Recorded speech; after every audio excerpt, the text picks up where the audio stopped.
Sometimes love begins in the most unexpected ways. This story is about David and Emily, two souls who never thought they would cross paths, but destiny had other plans. David was a small-town boy who had recently moved to the city. His life was simple, almost boring. He went to work, came back home, ate and slept. Every day looked the same, until one rainy evening changed everything. He was walking home with a broken umbrella when a car splashed muddy water all over him. Soaked from head to toe, David stood there, helpless. And that's when he heard a laugh. A soft, warm laugh that cut through the sound of the rain. It was Emily. She stood at the bus stop, holding her books, trying to hide her smile. She covered her mouth, but her eyes gave away the laughter. David should have been annoyed, but something about her made him smile too. And in that strange moment, their story began.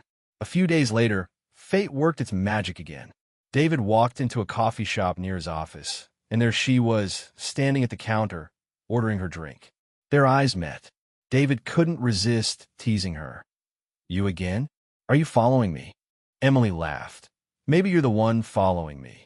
That small conversation led to them sharing a table. What was meant to be a quick coffee turned into hours of talking. Emily spoke about her dreams. She wanted to be an artist, to paint sunsets that reminded her that even endings could be beautiful. David spoke about his life, his family back home, his dream of building something on his own. They were so different, yet something connected them. After that day, they started meeting more often. Coffee shop meetings turned into long walks, and long walks turned into evenings where silence said more than words ever could. David began noticing the little things about Emily. The way she tucked her hair behind her ear when she was nervous, the way she laughed with her whole heart, the way her eyes lit up when she talked about painting. Emily, on the other hand, found comfort in David's honesty, his kindness, and his quiet strength. And slowly, without even realizing it, their friendship turned into something deeper. One night, sitting by the lake under the moonlight, Emily leaned on David's shoulder. For a long time, neither of them spoke. Then Emily whispered, "David, have you ever felt like the universe brought you exactly where you're meant to be?" David looked at her and said softly, "Right now, sitting here with you, I feel exactly that." Their eyes met, and in that silent moment, words weren't needed anymore. Their first kiss wasn't planned, it just happened. And from that moment, both of them knew this was love. The days that followed were magical. They built dreams together. Emily prepared for her first art exhibition, and David promised to stand by her side no matter what. David dreamed of starting his own business, and Emily told him she believed in him more than anyone else ever could. Of course, they weren't perfect. They had arguments, moments of insecurity, even fights about the future.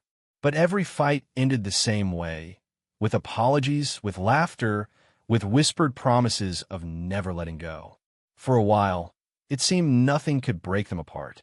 Their love was strong, full of hope, full of light. But life has a way of testing even the strongest bonds. What David and Emily didn't know was that their love story, so full of beauty, was also destined for tragedy. A tragedy that would change everything. After that night by the lake, David and Emily's lives were never the same. Their days began to revolve around each other. Morning texts, late-night calls, long walks under the city lights. Everything seemed brighter when they were together. David wasn't just living anymore. He was truly alive. Emily wasn't just painting sunsets. She was painting with love, with joy, with the colors David had brought into her world. They became inseparable. Emily loved how David listened, really listened, when she spoke about her art. He wasn't just nodding. He cared. And David loved how Emily believed in him, even when he doubted himself. Whenever he felt small in the vast city, Emily reminded him that he was capable of greatness. One Saturday, Emily invited David to her tiny studio apartment. The walls were covered with her paintings, skies of fire, oceans of blue, fields of wildflowers. But in the corner, half hidden, was a canvas unlike the others. David walked closer. It was a portrait of him. His gentle smile, his deep eyes, the way he always looked when he was lost in thought. David turned to Emily, speechless. She blushed. I didn't mean for you to see that yet, she said softly. But I guess it's obvious. You become my muse, David. Every time I hold a brush, all I see is you. David's heart swelled. He had never felt so seen, so loved. They spent that day painting together. Emily handed him a brush, and even though David had no talent for art, they laughed as he tried. At the end, their hands were covered in colors, and their laughter echoed through the small room. It wasn't just love anymore. It was partnership, the proposal of dreams. Months passed, and their bond only grew stronger. One evening, David took Emily to a quiet rooftop overlooking the city. The stars sparkled above, and the world below seemed distant. He handed her a small box. Emily's eyes widened. Inside wasn't a ring. Instead, it was a tiny key. David smiled. This isn't a proposal. Not yet. This is the key to the little bookstore I'm planning to buy and turn into my own business. I want you to be part of it, Emily. Not just the bookstore, not just my dreams, but everything. My life. All of it. Tears filled Emily's eyes. She held the key close to her heart and whispered, "Then I'll give you something too." She pulled out a small folded paper from her bag. It was a sketch of the two of them, holding hands, walking into a bright horizon. "My dream," she said, "is to always walk beside you, wherever life takes us." That night, they promised each other, no matter what happened, no matter what storms came their way, they would face them together, building a world together. Seasons changed. Their love matured. David began working extra hours, saving for his bookstore dream. Emily prepared tirelessly for her first art exhibition, pouring her soul into every canvas. They supported each other endlessly. When David came home exhausted, Emily would cook for him, sketching beside him while he rested. When Emily felt insecure about her art, David reminded her how brilliant she was, how her paintings touched hearts. Friends began to notice their bond. To everyone around, David and Emily weren't just lovers. They were proof that true love could still exist in a world full of broken promises. They laughed together. They cried together. They even planned little things like what color their future home's walls would be or what they would name their children someday. It felt perfect, almost too perfect, but life has its own rhythm.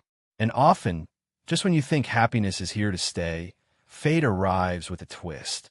David and Emily didn't know it then, but their perfect love story was standing on the edge of a storm that would test their promises, a storm that would change their lives forever. For months, David and Emily lived in their little bubble of happiness. Their days were filled with laughter, late-night talks, and endless dreams. But happiness, as life often reminds us, is fragile, and sometimes it disappears in the blink of an eye. It was a cold winter evening. David had been working late at the office, trying to finalize the paperwork for the bookstore he had saved so long for. He was excited because that night he planned to surprise Emily with the news that his dream was finally coming true. Meanwhile, Emily was on her way back home after a long day at her studio. She had been preparing for her art exhibition and was carrying some of her favorite paintings with her. The streets were slippery with ice. Streetlights flickered as the wind howled through the empty roads. Emily's taxi driver tried to be careful, but fate had already written its script. At a sharp turn, another car sped from the opposite direction. The headlights flashed, horns blared, tires screeched, and then silence. Emily's taxi spun out of control and collided with the other car. Glass shattered, metal bent, screams filled the air, and then nothing but the sound of the falling snow. David's world shatters. David was on his way to meet Emily when his phone rang. An unknown number. He picked it up. "Are you David?" A voice asked urgently. "Yes, who is this?" "There's been an accident. You need to come quickly." David's heart stopped. The papers in his hand slipped to the ground. Without a second thought, he rushed to the hospital. When he arrived, the world felt unreal. The smell of antiseptic filled the air, people rushed through the corridors, and David's heart pounded louder with every step. He saw Emily, lying on a stretcher, pale, blood on her forehead, her clothes torn. Her eyes were closed. "Emily!" David cried, running to her side. He grabbed her hand, trembling. It was cold, too cold. Doctors pulled him back. We're doing everything we can. Please wait outside. Minutes felt like hours. Hours felt like eternity. David sat in the corridor, tears streaming down his face, whispering prayers, begging for a miracle. Finally, the doctor came out. His eyes said everything before his lips even moved. "I'm sorry. We tried our best, but she didn't make it." David's world collapsed. His knees gave out. The hallway spun around him. The woman who was his world, his dream, his everything was gone. The aftermath. The days that followed were a blur. David moved like a shadow, lifeless. Everywhere he looked, he saw her. The coffee shop where they first talked. The park bench where they shared their first kiss. The rooftop where she promised to walk beside him forever. But now, there was only silence. At Emily's funeral, David stood frozen. People offered condolences, but he couldn't hear them. His eyes were fixed on the coffin. Inside lay the girl who had painted his life with colors, now resting in darkness. When everyone left, David knelt by her grave. His voice cracked as he whispered, "You promised me forever. Emily, how am I supposed to live it alone?" The broken man. David stopped living. He existed, but just barely. Nights were the hardest. He would dream of her, hear her laugh, feel her touch, and then wake up to emptiness. He locked away the key to his bookstore dream. What use was a dream without her by his side? He stopped visiting the coffee shop. He avoided the park. He abandoned everything that reminded him of her. The only thing he kept was her last sketch, the one she gave him of the two of them walking hand in hand into a bright horizon. David framed it and kept it on his bedside. Every night, he stared at it until sleep claimed him. This was the tragedy that shattered David's life. The love that gave him hope was now his greatest pain. And for a long time, it seemed he would never recover. But life, even in its cruelty, sometimes leaves behind a spark. And that spark can ignite again, even in the darkest hearts. The days after Emily's death stretched endlessly. David no longer measured time by hours or minutes. Instead, he measured it by the distance between memories. Morning sunlight meant nothing. Nights felt like prison. Everywhere he looked, he saw her. The pillow next to him still carried the faint scent of her shampoo. Her art supplies lay untouched by the window, brushes still dipped in dried paint. Her favorite coffee mug sat on the kitchen counter, half cracked, but he couldn't bring himself to throw it away. Isolation. Friends tried to visit, but David refused to answer the door. His phone rang, but he never picked it up. Messages went unread. He shut himself inside his apartment, letting dust gather on the furniture, letting darkness settle into every corner. He avoided people. He avoided joy. He avoided life. The world moved forward, but David stood still, haunted by memories. At night, he'd lie awake, staring at the ceiling, replaying their last conversations. He remembered how she had laughed that morning, how she had said, "Don't stay up too late at work. I'll be waiting." But she never came back. And every time he closed his eyes, he saw the accident. He saw her face pale and lifeless. He heard the doctor's voice. The words, "I'm sorry, she didn't make it," echoed in his head like a curse. Dreams turned to nightmares. Some nights, he dreamed of her, alive, smiling, reaching out her hand. He'd wake up, smiling through tears, only to face the crushing reality that she was gone. Other nights, he dreamed of the accident, reliving the crash, reliving the hospital, waking up screaming, drenched in sweat. Sleep gave him no peace. Waking gave him no hope. The abandoned dream. The bookstore, his lifelong goal, no longer mattered. He had signed all the papers, but the building remained empty. He couldn't bring himself to walk inside, because in every corner, he imagined her, sitting on the floor, laughing as she unpacked books, or painting a mural on the wall, leaving her fingerprints everywhere. Now, those walls echoed with silence, and David couldn't face it. The grave. Every evening, when the world was quiet, David walked to the cemetery. He'd sit by Emily's grave, talking to her as if she could hear him. "Hey, hein, each is me again." Silence. "You probably tell me to stop sulking and eat something." Silence. "I don't know how to do this, how to live without you." Tears would stream down his face as he sat there for hours, until the cold night forced him to return home. A life on pause. Months passed. Seasons changed. But David remained frozen in grief. He stopped playing guitar. He stopped smiling. He stopped being David. To the world, he was a ghost of the man he used to be. To himself, he was nothing at all. This was David's darkest chapter. The chapter where love became pain, where dreams turned into ashes, and where life itself felt like punishment. But sometimes rock bottom is where transformation begins. And slowly, without realizing it, David was about to find a reason to keep breathing again. Time passed. Months then years. The sharp edge of grief dulled slightly, though it never disappeared.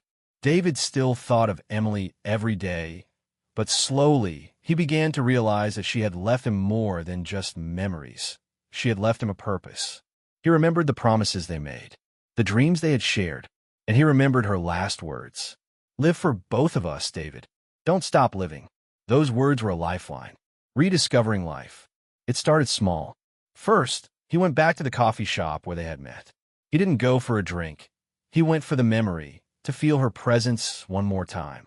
He sat at their favorite table, ran his fingers over the wooden surface, and whispered her name.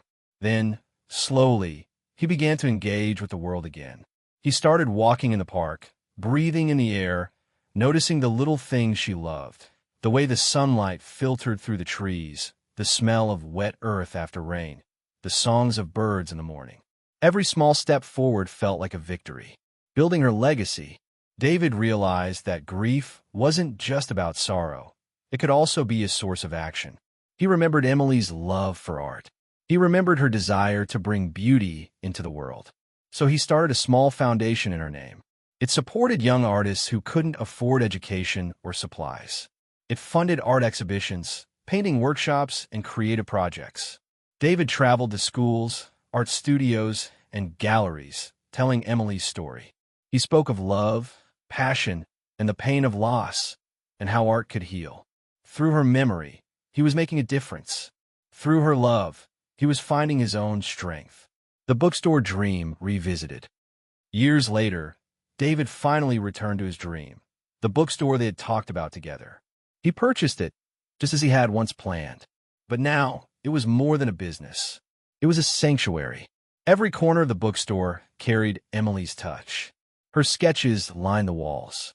Her favorite quotes were written on the blackboards. Every book he placed on the shelves was a reminder of the life they had dreamed of together. Visitors felt it too. The warmth, the love, the presence of someone extraordinary. People came not just for books, but for the story of David and Emily, a story of love, loss, and hope. David's reflection. Even as the years passed, David carried the pain of losing Emily. But he had transformed that pain into something greater. He realized that grief doesn't vanish. It evolves. It doesn't leave you empty. It shapes you, molds you, and sometimes guides you towards something meaningful. He still visited her grave every year on the anniversary of her passing. He still whispered his secrets to her, just as he always had. But now, those visits were not only about mourning, they were about remembering. Remembering the love that had changed him, the dreams they had shared, and the life he was living because of her. A love that lives forever. In the end, David understood something profound. Love doesn't end with death. Love doesn't vanish with time. Love transforms, endures, and inspires. Through his actions, through his foundation, through the bookstore, Emily's spirit lived on. And David, though scarred and broken at first, found a way to carry her with him in every step he took. Sometimes at night, when he closed his eyes, he could still feel her beside him. A gentle brush of hair on his shoulder, a soft whisper in his ear, a warmth in his heart. And David smiled, because some love stories don't end with forever. Some end with tragedy, but they also leave a legacy that lasts.